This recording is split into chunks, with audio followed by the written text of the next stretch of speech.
Actually ये subordinate engineers association है अभियंताओं का। 1971 में अभियंताओं के लिए जो काम होना चाहिए उसके लिए ये तत्कालीन एमएसबी और आज की जो 3 कंपनियां हैं पावर सेक्टर की, उसके लिए ये शुरुआत हुई थी। 1978 में जब कोई फाइनेंशियल रिसोर्सेस नहीं थे, जैसे कि आज बहुत सारे फाइनेंशियल रिसोर्सेस अवेलेबल है, लेकिन उस वक्त इंजीनियर्स लोगों के लिए घर चलाने के लिए या फिर लोन इजीली मिलते नहीं थे, तो उसके लिए 1978 में ये पद संस्था स्थापन हुई। तो आज 45 साल हो गए हैं। पहले छोटा पेड़ था, आज बड़ा वटवृक्ष हो गया है। तो इसमें जो 45 सालों में जो प्रगति हुआ है, तो वो उसमें आज महापारेषण के हमारे संचालक कलंत्री साहब भी आए हुए हैं। तो इन्होंने उपस्थित रह के हमारा मान सम्मान भी बढ़ाया है और पत्र संस्था का हौसला भी बढ़ाया है कि हम आगे चल के और अच्छा काम कर सके। आपकी पत्र संस्था है, ये सिर्फ आपके पत्र संस्था में जो कर्मचारी है उन्हीं के लिए काम करती है या जो बाहर भी है कर्मचारी उनके लिए भी कुछ सोचते हैं?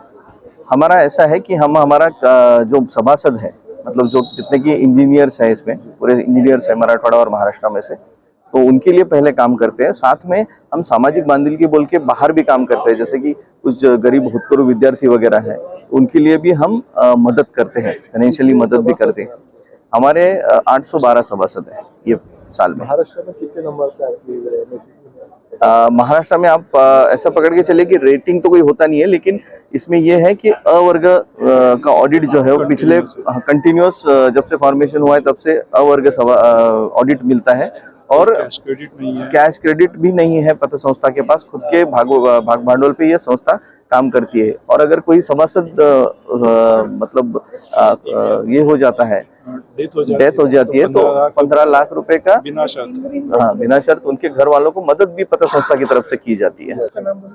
अविनाश सानप, पत्र संस्था subordinate engineers association cooperative credit society, उसका मैं सेक्रेटरी हूँ। एसीए क्रेडिट सोसायटीच्या 45व्या वार्षिक कार्यक्रमासाठी आज इथं उपस्थित होताना आनंद होतोय, कारण या संस्थेच्या सोबत या संस्थेचा जर परफॉर्मन्स बघितला तर जेव्हा आपण आर्थिक शिस्त म्हणूया, पदोपदी आणि प्रत्येक ठिकाणी ही शिस्त दिसून येते। सहकारामध्ये आपलं कामकाज अभियंता म्हणून कामकाज करताना एवढी आर्थिक शिस्त सांभाळणं हे खरोखरच प्रशंसनीय आहे आणि म्हणून यासाठी मी प्रकर्षाने इथं आलो आहे, जेणेकरून संस्थेच्या संचालक मंडळाला अजून काही नवीन गोष्टी करण्यासाठी प्रमोशन व्हावं किंवा त्यांना बळ मिळावं यासाठी मी इथं आलो आहे। सगळ्या संचालक मंडळांना आणि संस्थेच्या सर्व सभासदांना माझ्यातर्फे असंच काम करण्यात राहण्यासाठी हार्दिक शुभेच्छा। सगळ्यांचे धन्यवाद। सर, आज एक बात बहुत अच्छी देखने को मिली, जो बच्चे कामयाबी हासिल किए हैं, हाँ, उनको भी जो है तो पुरस्कार से सम्मानित किया गया। तो बच्चों का कितना हौसला बढ़ता है ये चीज से? मैं इसमें यही कहना चाहूँगा कि बच्चों के साथ साथ, और जैसे कि मैंने अपने बात करने में भी कहा कि बच्चों के पढ़ाई के साथ साथ उनमें जो और गुण है उनको भी प्रमोट किया जाए। आफ्टर ऑल ये एक हमारी एक्सटेंडेड फैमिली है, बच्चे हो या अभियंता के पति पत्नी जो भी हो, उनको भी नेक्स्ट टाइम हम प्रमोट करने की कोशिश करेंगे। उनको अगर कोई टैलेंट है तो उसको रिकॉग्नाइज करेंगे और उनको भी प्रमोट करने की कोशिश करेंगे। ठीक है, मेरा सवाल बहुत सालों से दिमाग में था, आज आप मिले तो पूछ लेता हूँ।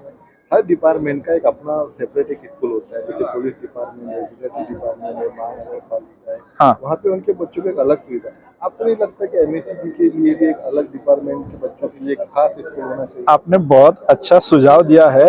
स्पेशली क्या होता है, जब अभियंता की एक जगह से कहीं दूसरी जगह प्रशासनिक कारणों से बदली हो जाती है, तो कई बार ऐसा होता है कि अभियंता अपने परिवार को और बच्चों को एक ही जगह छोड़ जाता है।